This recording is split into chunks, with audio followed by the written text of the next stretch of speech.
പുതിയ അടുക്കളകളിൽ gas cylinder പുറത്തു വയ്ക്കുക എന്നതാണ് ശീലം. പ്രധാനമായും സുരക്ഷയും പിന്നെ സിലിണ്ടർ അകത്തു വെക്കുന്നതിലെ പ്രയാസവും പുറത്തു വെക്കുന്നതിലെ എളുപ്പവുമാണ് എല്ലാവരും ഇങ്ങനെ ഒരു തീരുമാനമെടുക്കുന്നതിന് പിന്നിൽ.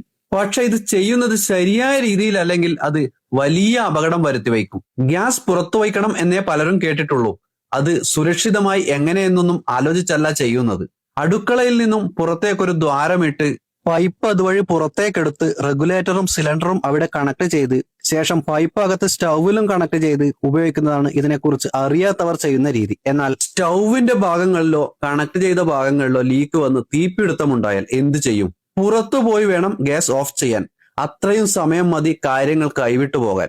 നിങ്ങൾ സിലിണ്ടർ പുറത്താണ് വയ്ക്കുന്നതെങ്കിൽ അകത്ത് നിർബന്ധമായും ഒരു വാൾവ് ഘടിപ്പിച്ച് അതിൽ നിന്നും സ്റ്റൗവിലേക്ക് പൈപ്പ് കണക്ട് ചെയ്യുക. അങ്ങനെ ചെയ്താൽ അകത്ത് നിന്നും ഗ്യാസ് ഓഫ് ചെയ്യാനുള്ള സൗകര്യം ഉണ്ടാകും. പിന്നെ ശ്രദ്ധിക്കേണ്ട കാര്യം, ഇത് ശാസ്ത്രീയമായ രീതിയിൽ ഗുണനിലവാരമുള്ള വാൾവും പൈപ്പും മറ്റു സാധനങ്ങളും ഉപയോഗിച്ച് മാത്രം ചെയ്യുക എന്നതാണ്. കാരണം ഗുണത്തിനു വേണ്ടി നമ്മൾ ചെയ്തിട്ട് അത് ദോഷമായി ഭവിക്കരുത്. പ്രിയപ്പെട്ടവരെ, നിങ്ങളുടെ ശ്രദ്ധയ്ക്ക് വേണ്ടി മാത്രമാണ് ഈ കാര്യങ്ങൾ പറഞ്ഞത്. വീഡിയോ ഉപകാരപ്രദമെങ്കിൽ കൂടെ കൂട്ടാൻ മറക്കേണ്ട. താങ്ക്